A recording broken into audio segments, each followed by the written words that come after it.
ဒီနေ့အပေးယူဆိုတဲ့စာလေးကိုလာဖတ်ပြပေးချင်ပါတယ်စာကတော့တူတူလေးပါပဲပေါ့နော်ဘလို့အကြောင်းရင်းမျိုးလဲဆိုတော့ကျမတို့တွေပေါ့နော်ဘဝတစ်လျှောက်လုံးမှာကျမတို့လှုပ်လာကြတဲ့အရာလေးတစ်ခုပေါ့နော်အပေးယူဆိုတဲ့အရာကြီးကျမတို့လှုပ်လာကြပါပေါ့နော်ဘလို့မျိုးလဲဆိုရင်တခုခုပေးတယ်အဲ့ဒါကြောင့်တခုခုတော့ပြန်ရတင်တာပေါ့ငါဟိုဟာပေးလိုက်တယ်ဒီဟာပြန်ရတင်တယ်ပေးစမှုနောက်ပိုင်းမှာ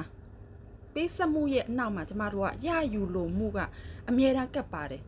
ကျမတို့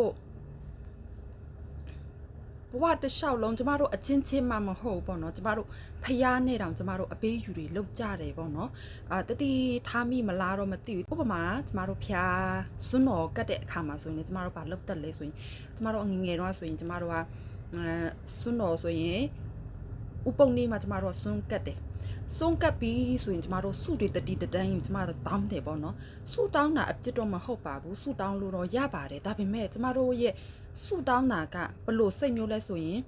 ဖះကိုမယုံလို့ပဲလားတော့မသိပေါ့နော်ငါဖះကိုတီတီချာချာမပြောရင်ဖះနားလည်မှာမဟုတ်ဘူးလို့ကျမတို့တွေးထားလို့လားတော့မသိပေါ့နော်အဲ့ဒါကြောင့်ကျမတို့ကတောင်းစစ်အောင်ကျမတို့ပြောတယ်စုတောင်းတယ်ပါဖြစ်ပါစေညာဖြစ်ပါစေဟိုဟာရပါစေတရားရပါစေဟိုဟာဖြစ်ပါစေတရားဖြစ်ပါစေဟိုဟာပိုင်းဆိုင်ပါစေဒီဟာပိုင်းဆိုင်ပါလေကျမတို့တတိတန်းကြီးကိုကျမတို့ဆူတောင်းကြပါတော့။ဟွာရပါစေတရားရပါစေဟွာဖြစ်ပါစေတရားဖြစ်ပါစေဆူတွေတောင်းနေဆူတောင်းတာတော့ပြစ်မဟုတ်ဘူးဒါပေမဲ့အမှန်တမ်းပြောမယ်ဆိုကျမတို့လောက်လိုက်တဲ့ကောင်းမှုတိုင်းကလေကျမတို့ဆူတောင်းเสียမလို့အောင်ကိုသူကအချိုးပြန်ပေးမှာပဲကျမတို့မျောလင်းချက်ထားเสียကိုမလို့ဘူးအဲ့ဒီအရာတွေကကျမတို့စီလာကိုလာတယ်ဒါပေမဲ့ကျမတို့ဖះကိုကျမတို့မယုံလို့လားတော့မသိဘူးပေါ့နော်ကျမတို့ဆူတွေဒီတန်းပြန်တောင်းတော့ပေါ့နော်ဆူတောင်းတာကအပြစ်မဟုတ်ဘူးဒါပေမဲ့ကျမတို့ကမျောလင်းချက်ထားတာပေါ့နော်ဘလို့ဥပမာအနေနဲ့ပြောရမလဲဆိုရင်လူအဲ့ပေါ့နော်ဖះကိုတာပေးတဲ့အတွက်ဖះ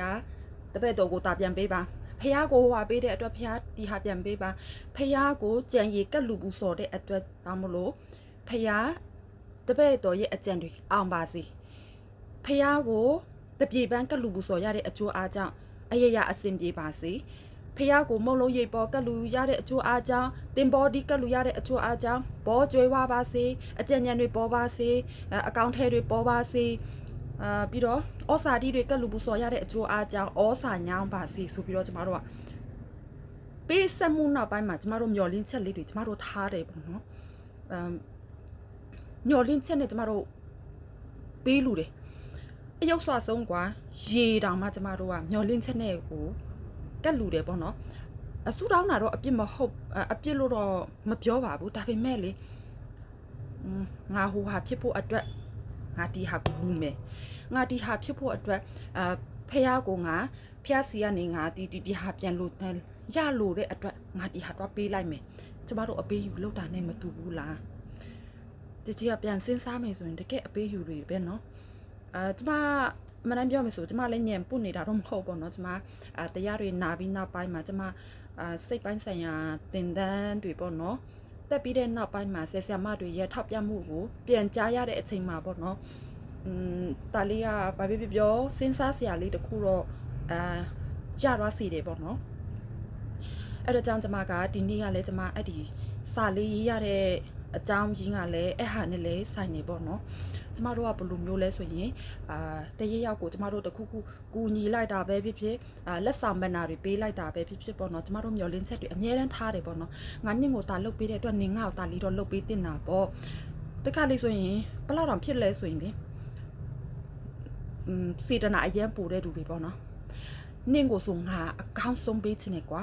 ဒီဟာဆိုလဲငါနင့်ကိုအကောင်းဆုံးပေးတယ်ဟိုဟာဆိုလဲနင့်ကိုအကောင်းဆုံးပေးတယ်အဲ့ဒါကြောင့်နင်ရော့တခါလေကိုမလိုဘူးကိုအဲ့လောက်လည်းမလိုအပ်ဘူးဒါပေမဲ့ तू ကပေးတယ်ရော့နင့်ကိုဆိုငါအရင်ပေးချင်တယ်နင့်ကိုဆိုငါအကောင်းဆုံးပဲရော့ဒါဆိုလဲနင့်အတွက်ဟိုဟာဆိုလဲနင့်အတွက်ငါပေးပြီဆိုသူ့ရဲ့ပေးချင်းနောက်မှာ तू ကမျောလင်းချက်တွေအမြဲတမ်းထားလိုက်တဲ့အချိန်မှာဘာဖြစ်လာလဲဆိုရင်နင်သားလေးတော့နင်လုတ်ပေးတင်တာပေါ့ငါနင့်ကိုတလောက်ပေးထားရလေငါတတာတော့နင်လုတ်ပေးတင်တာပေါ့ငါတလောက်နင်တို့တလောက်တော့မှပံ့ပိုးထားတာလေတာကိုစေတနာမတန်ဘူးလားကိုစေတနာတန်နဲ့ပေးလိုက်တာမဟုတ်ဘူးလားသူအစဉ်ပြေပါစေဆိုတဲ့စိတ်နဲ့ကိုပေးလိုက်တာမဟုတ်ဘူးလား အဲ့ဆိုကိုဘယ်လိုပြမလို့အဲ့ဒီဟာကြီးကလေဘာနဲ့တူလဲဆိုရင်လေဘယ်တော့မှဆက်လို့မကြည့်နိုင်တဲ့ကြည်အကျွေးကြီးကိုတင်တလို့မျိုးပဲခံစားရတယ်မပြောဘူးတကယ်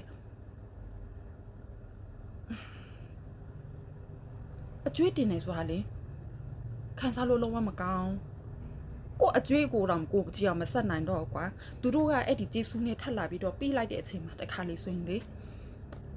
တော်မောတယ်တကယ်အရင်မောတယ်အဲ့ဒါကြောင့်ကျွန်မစာလေးတစ်ခုရေးလိုက်တယ်ပေါ့နော်စာတစ်ပုဒ်ရေးလိုက်တယ်ပါလဲဆိုတော့ငပြောနဲ့အုံတီးကိုမင်းတကယ်ကျွေးချင်နေဆိုမှပေးပါ